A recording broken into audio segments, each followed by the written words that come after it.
ದಸರಾ ಮಹೋತ್ಸವದ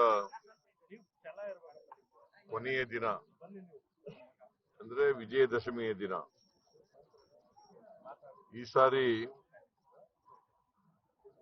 10 ದಿನಗಳ ಬದಲು 11 ದಿನಗಳು ವಿಜಯದಶಮಿ ಆಗಿದೆ. ಅದು ಶಾಸ್ತ್ರದ ಪ್ರಕಾರ ಆಗಿರತಕ್ಕಂಥದ್ದು. ನಾನು ರಾಜ್ಯದ ಜನತೆಗೆ, ನಾಡಿನ ಜನತೆಗೆ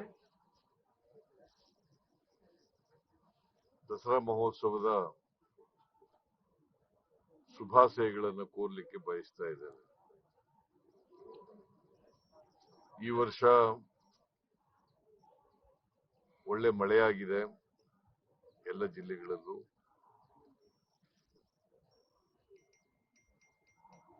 ಎಲ್ಲ ಜಲಾಶಯಗಳು ತುಂಬಿದಾವೆ. ಉತ್ತಮ ಬೆಳೆ ಬಂದಿದೆ. ಆದ್ರೆ ಉತ್ತರ ಕರ್ನಾಟಕದ ಕೆಲವು ಜಿಲ್ಲೆಗಳಲ್ಲಿ ಮಾತ್ರ ಅತಿವೃಷ್ಟಿಯಾಗಿ ಬೆಳೆ ನಷ್ಟ ಆಗಿದೆ.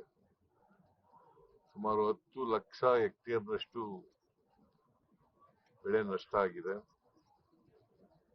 ಅವ್ರಿಗೆಲ್ರಿಗೂ ಕೂಡ ಬೆಳೆ ಪರಿಹಾರ ಕೊಡ್ತೀವಿ ಅಂತೇಳಿ ಈಗಾಗಲೇ ನಾನು ವೈಮಾನಿಕ ಸಮೀಕ್ಷೆ ಮಾಡದಂತ ಸಂದರ್ಭದಲ್ಲಿ ಕಲಬುರಗಿನಲ್ಲಿ ಪ್ರಸ್ತಾಪ ಮಾಡಿದ್ದೇನೆ.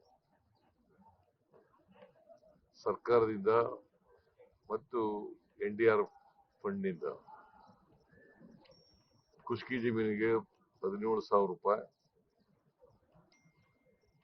ನೀರಾವರಿ ಜಮೀನಿಗೆ 17,500 ರೂಪಾಯಿ ಮತ್ತು ಬಹು ಬೆಳೆ ಬೆಳೀತಕ್ಕಂಥ ಬೆಳೆಗಳಿಗೆ 31,000 ರೂಪಾಯಿ ಕೊಡ್ತೀವಿ ಅಂತಕ್ಕಂಥದ್ದು ಒಂದು ಹೆಕ್ಟೇರ್ಗೆ ಕೊಡ್ತೀವಿ. ಆದರೆ ಹಳೆ ಮೈಸೂರಿನಲ್ಲಿ ಅಷ್ಟೊಂದು ಬೆಳೆ ಹಾನಿ ಆಗಿಲ್ಲ. ಒಟ್ಟು ರಾಜ್ಯದಲ್ಲಿ 10 ಲಕ್ಷ ಹೆಕ್ಟೇರ್ ಪ್ರದೇಶದಲ್ಲಿ ಬೆಳೆ ಹಾನಿ ಆಗಿದೆ. ನಾವು ಇನ್ನು ಜಂಟಿ ಸರ್ವೆ ಮುಗ್ದಿಲ್ಲ ಪೂರ್ಣವಾಗಿ. ಯಾಕಂತಂದ್ರೆ ಮಳೆ ಬೀಳ್ತಲೇ ಇರೋದ್ರಿಂದ ಜಮೀನುಗಳಲ್ಲಿ ಸರ್ವೆ ಮಾಡಕ್ಕಾಗದೇ ಇರುವಂತ ಪರಿಸ್ಥಿತಿ ನಿರ್ಮಾಣ ಆಗಿದೆ. ಹಾಗಾಗಿ ನಾವು ಎಲ್ಲ 10 ಲಕ್ಷಕ್ಕೂ ಕೂಡ ಬೆಳೆ ಪರಿಹಾರನ ಕೊಡ್ಲಿಕ್ಕಾಗಿಲ್ಲ. ಕಾರಣ ಯಾಕಂತಂದ್ರೆ ಜಂಟಿ ಸರ್ವೆ ಮುಗ್ದಿಲ್ಲ. ಜಂಟಿ ಸರ್ವೆ ಆದ್ಮೇಲೆ ತಕ್ಷಣ ಬೆಳೆ ಪರಿಹಾರನ ಕೊಡ್ತೀವಿ. ಸೊ ಮೈಸೂರಿನಲ್ಲಿ ಈ ಸಾರಿ ಹೆಚ್ಚು ಪ್ರವಾಸಿಗರು ಬಂದಿದ್ದಾರೆ ದಸರಾ ನೋಡ್ಲಿಕ್ಕೆ. ಇದು ವಿಶ್ವವಿಖ್ಯಾತ ದಸರಾ ಮಹೋತ್ಸವ, ವರ್ಷಕ್ಕೊಮ್ಮೆ ನಡೀತಕ್ಕಂಥದ್ದು. ಈ ದಸರಾ ಮೆರವಣಿಗೆ ಜಂಬೂ ಸವಾರಿ ಅದು ಇವತ್ತು ನಡೀತದೆ. ಈಗ ನಂದಿ ಪೂಜೆಯನ್ನು ನೆರವೇರಿಸಿದ್ದೀವಿ. ಇದಾದ್ಮೇಲೆ ಮೆರವಣಿಗೆ ಪ್ರಾರಂಭ ಆಗ್ತದೆ. ಆಮೇಲೆ ಅಂಬಾರಿ ಮೇಲೆ ಚಾಮುಂಡೇಶ್ವರಿ ತಾಯಿ ಪ್ರತಿಮೆ ಬರ್ತದೆ. ಅದಕ್ಕೆ ಪುಷ್ಪಾರ್ಚನೆ ಮಾಡ್ತೀವಿ. ಎಲ್ಲ ಪ್ರವಾಸಿಗರಿಗೆ ನಾನು ಸರ್ಕಾರದ ಪರವಾಗಿ ನನ್ನ ವೈಯಕ್ತಿಕವಾಗಿ ಹೃತ್ಪೂರ್ವಕವಾದಂತ ಸ್ವಾಗತವನ್ನ ಕೋರ್ತಾ ಇದ್ದೇನೆ.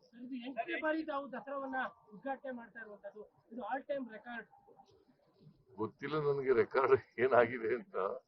ಬಟ್ ನಾನು 2ನೇ ಸಾರಿ ಮುಖ್ಯಮಂತ್ರಿಯಾಗಿ, ಹಿಂದೆ ಮುಖ್ಯಮಂತ್ರಿ ಆಗಿರುವಾಗ ಎಲ್ಲ ವರ್ಷಗಳಲ್ಲೂ ಕೂಡ ಅಟೆಂಡ್ ಆಗಿದ್ದೀನಿ.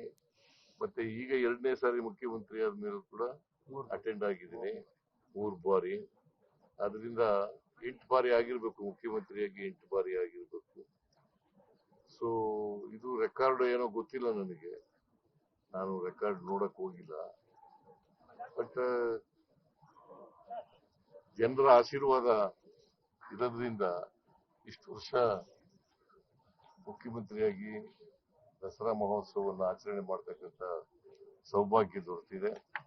ಇದನ್ನ ಅತ್ಯಂತ ಸಂತೋಷದಿಂದ ನೆರವೇರಿಸಿದ್ದೇನೆ. ಮತ್ತೆ ಜನರು, ಇದು ನಾಡ ಹಬ್ಬ, ಜನರ ಹಬ್ಬ. ಜನರು ಖುಷಿ ಆದ್ರೆ ನಾವು ಸರ್ಕಾರ ಖುಷಿ ಆಯ್ತೀವಿ. ಜನರು ಹೆಚ್ಚು ಹೆಚ್ಚು ಜನ ಪಾಲ್ಗೊಳ್ಳೋದ್ರಿಂದ ಸರ್ಕಾರನೂ ಕೂಡ ಇದರಲ್ಲಿ ಖುಷಿ ಆಗ್ತದೆ ಅಂತಕ್ಕಂಥ ಮಾತುಗಳನ್ನ ಹೇಳಲಿಕ್ಕೆ ಬಯಸ್ತಾ ಇದ್ದೇನೆ. ಮತ್ತೊಮ್ಮೆ ಈ ರಾಜ್ಯದ ಎಲ್ಲ ಜನರಿಗೆ ಮತ್ತೆ ಮತ್ತೊಮ್ಮೆ ನಾನು ದಸರಾ ಮಹೋತ್ಸವವನ್ನ ಉದ್ಘಾಟನೆ ಮಾಡಿದಂತ ಭಾನು ಮುಸ್ತಾಕ್ ಅವರಿಗೆ ಧನ್ಯವಾದಗಳನ್ನ ಹೇಳಲಿಕ್ಕೆ ಬಯಸ್ತಾ ಇದ್ದೇನೆ. ಈ ಸಾರಿ ಯಾವುದೇ ಅಡಚಣೆಗಳಿಲ್ದೇನೆ, ಯಾವುದೇ ಅನಾಹುತಗಳಿಲ್ದೇನೆ ನಡೆದಿರ್ತಕ್ಕಂಥದ್ದು ಬಹಳ ಸಂತೋಷ. ಅದಕ್ಕಾಗಿ ಎಲ್ಲ ಅಧಿಕಾರಿ ವರ್ಗದವರಿಗೆ, ಮಾದೇವಪ್ಪ ಎಕ್ಸಿಕ್ಯೂಟಿವ್ ಕಮಿಟಿ ಚೇರ್ಮನ್ ಅವ್ರಿಗೆ, ಮತ್ತೆ ಎಲ್ಲ ಅಧಿಕಾರಿ ವರ್ಗದವರಿಗೆ, ಮತ್ತೆ ಎಲ್ಲ ಮಂತ್ರಿವರ್ಯರು, ಶಾಸಕರು, ಅವರೆಲ್ಲರಿಗೂ ಕೂಡ ಧನ್ಯವಾದಗಳನ್ನ ಹೇಳಲಿಕ್ಕೆ ಬಯಸ್ತಾ ಇದ್ದೀನಿ. ಜನರು ಖುಷಿಯಾದ್ರೆ ನಾನು ಖುಷಿಯಾದಾಗೆ. ಜನ ಖುಷಿಯಿಂದಲೇ ಬಂದಿರೋದು, ನಾನು ಖುಷಿಯಾಗಿದ್ದೀನಿ.